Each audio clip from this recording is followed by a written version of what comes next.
नमस्कार, जय हिंद, वंदे मातरम। आप देख रहे हैं चाणक्य न्यूज इंडिया का खास कार्यक्रम चुनाव यात्रा।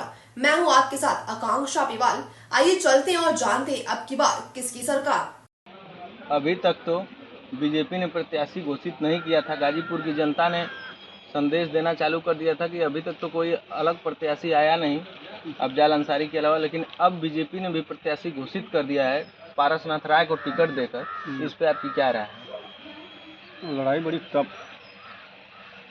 क्योंकि भैया मतलब अफजाल जो है बहुत पुराना नेता है ना, तेज नेता है ना। गाजीपुर की जनता तो कह रही है कि पारसनाथ राय है कौन, जनता ना क्यों, लोग उनको जानते ही नहीं है, तो फिर लड़ाई टफ कैसे होगी?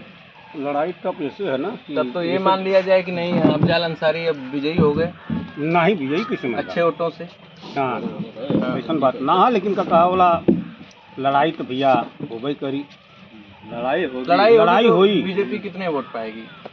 क्या बीजेपी यहाँ से गाजीपुर को 400 में जोड़ेगी? 400 की कड़ी में बीजेपी जुड़ सकेगी? गाजीपुर का एक कड़ी होगा। 400 पार तो नारा हमन कहिए है जनता बड़ा 400 पार का नारा है। गाजीपुर क्या कहे? गाजीपुर का चुनाव हमन जीतत भैया, जीत रहे हैं। किस बेस पे? पर किस बेस पर? पारसनाथ राय ने किया क्या जिले के लिए, किया क्या है अभी तक? भाई अब पार्टी उम्मीदवार घोषित कर दिले है, तब घर का एक मलकार जो उन्हें मालिक बना दीजिए के तो मालिक बनाई ना भाई, मालिक इनके दे गल है या चौधरी बना दे गल। तो मतलब आप लोग बीजेपी को गाजीपुर से एक कड़ी देंगे? हाँ, हम लोग 400 में एक कड़ी गाजीपुर से रहेगी। हम बीजेपी के कैसे इंसान हैं? अब वही तो मुझसे मन से मुलाकात ना बा, देखी देखा भी ना बा। टीवी के माध्यम से, मोबाइल के माध्यम से, पेपर के माध्यम से जानकारी होत बा, लेकिन चुनाव जो न भैया बहुत टफ है, लड़ाई है टफ। अगर बसपा ने किसी सवर्ण प्रत्याशी को उतार दिया तो असर नहीं पड़ेगा। क्यों असर ऐसे ना पड़ी ना कि मतलब कि वोट काटा वाला हम लोग ना, वोट काटने वाले। एक तरफ अरुण सिंह भी अपना नाम ले रहे हैं कि मैं भी निर्दलीय चुनाव लड़ूंगा।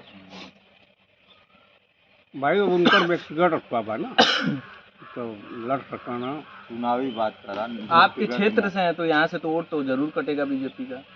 ये बताइए कि कटेगा कि नहीं कटेगा? कुछ कटेगा ना, कुछ तो अरुण सिंह के लड़ने पर कटबे करी, नहीं कटेगा। तो मान लिया जाए कि बीजेपी यहाँ से निकल नहीं रही है। एक बड़ा मुश्किल होगा। सोनू पांडे जी कह रहे हैं कि यहाँ से सपा का सुपड़ा साफ हो जाएगा और अफजाल अंसारी बहुत बुरी तरीके से चुनाव हार जाएंगे। इस पे आप क्या कहना चाह रहे हैं? इनसे जरा पूछिए कि ठाकुर वोट देने जा रहे हैं भाजपा को इस समय? ठाकुर सबसे ज्यादा संख्या में वोट करेंगे भारतीय जनता पार्टी में। दुर्दशा इस समय ठाकुरों को ही है। सहारनपुर उठा के देख लीजिए, गुजरात में आप देख लीजिए, क्या ठाकुरों की दुर्दशा? पगड़ी तक उतार दी जा रही है। पगड़ी उतार रहे हो करते वक्त पगड़ी तक उतार दे रहे हैं लोग। ये कोई पगड़ी उतार रहे हो अपने वोट के लिए। डेली पंचायतें हो रही है, महापंचायतें। क्षत्रियों का कहना है कि हमारी भूल कमल का फूल। कहाँ भूल है कमल की फूल? क्यों नहीं भूल है? हम लोग उत्तर प्रदेश के मुख्यमंत्री योगी आदित्यनाथ क्षत्रियों को उठा के बंद कर दिया जा रहा है। क्षत्रिय उनके साथ में है। संतों की कोई जाति नहीं होती है। क्या क्षत्रियों से बीजेपी जीत जाएगी? केवल क्षत्रियों से? क्षत्रियों की संख्या तो उतना नहीं है गाजीपुर में जितने में क्षत्रिय वोट करें, सिर्फ क्षत्रिय और पंडित वोट करें और बीजेपी जीत जाए। क्षत्रिय हमेशा निर्णायक रहे हैं, जो गिनती में कम है लेकिन निर्णायक रहे। हम जिधर जाएंगे उसी की सरकार बनेगी। इस बार क्या निर्णय है क्षत्रियों का? क्षत्रियों का निर्णय अभी कंफर्म नहीं है, लेकिन हम लोग कमल के फूल को वोट नहीं करेंगे। तो किसको करेंगे? जिस हिसाब से क्षत्रियों का दोहन किया जा रहा है, हम वोट नहीं करेंगे। तो किसको करेंगे? अरुण सिंह को करेंगे? अरुण सिंह को हम लोग कर देंगे। अगर वो अगर मैदान में आते हैं, अगर वो मैदान में आते हैं तो आप लोग अरुण सिंह को वोट करेंगे? क्यों? यहाँ सवर्ण सीट है, क्यों नहीं क्षत्रिय को टिकट दिया गया? जरूरी हर बार राय ही लड़ेगा? सिन्हा जी लड़े, सिन्हा जी नहीं आए। अरुण नेता थे, राधे मोहन सिंह थे, बहुत लोग थे, किसी को देना चाहिए और लोग नहीं थे। तो क्या बीजेपी ने भूल कर दी पारसनाथ राय को? हर बार राय कर देगा। हाँ, भूल की है। क्या की है? पारसनाथ राय को कार्यकर्ता नहीं जानते हैं। 45 साल से काम कर रहे बीजेपी का कार्यकर्ता से मैं पूछ रहा हूँ, पारसनाथ राय को जानते हैं? उनकी जुबान से आ रहा है कि हमसे तो कभी मुलाकात ही नहीं हुई। कहाँ घर? हमसे पूछ रहे तो हम उनको बता रहे कि उनका शिकायत है। पारसनाथ राय एक शिक्षित हैं और एक शिक्षक भी हैं और शिक्षा का मंदिर भी चलाते हैं, तो हो सकता है उससे कुछ प्रभाव पड़े। कुछ प्रभाव नहीं पड़ेगा। बड़ा साफ है। आप गलत बात कर रहे हैं। 400 पार है। तो ये सिन्हा जी ने जो काम कर दिया वो किसी ने काम नहीं किया है। क्यों नहीं गए? जीत क्यों नहीं गए? जीत क्यों नहीं गए? इसलिए नहीं जीत पाए कि वोटों की संख्या ज्यादा थी। इस बार सपा और बसपा का गठबंधन इस बार तो इतने वोटों से जीतेगी कि जिसकी कोई तुलना नहीं थी। पारसनाथ राय 2 लाख वोटों से हार रहे हैं। 3 लाख वोटों से अफजाल अंसारी भी हारेंगे। आप देखते रहिएगा, हुजूम देखे थे ना मुख्तार अंसारी के मरने के बाद। वो पैसा पता नहीं बहुत आवन जाए। पैसा पे कोई मरने के बाद किसी को नहीं बुलाता है, रैली में बुलाया जाता है। पैसा पत्नी बहुत आवाज जावन है। हमारा प्रत्याशी कमल का फूल है।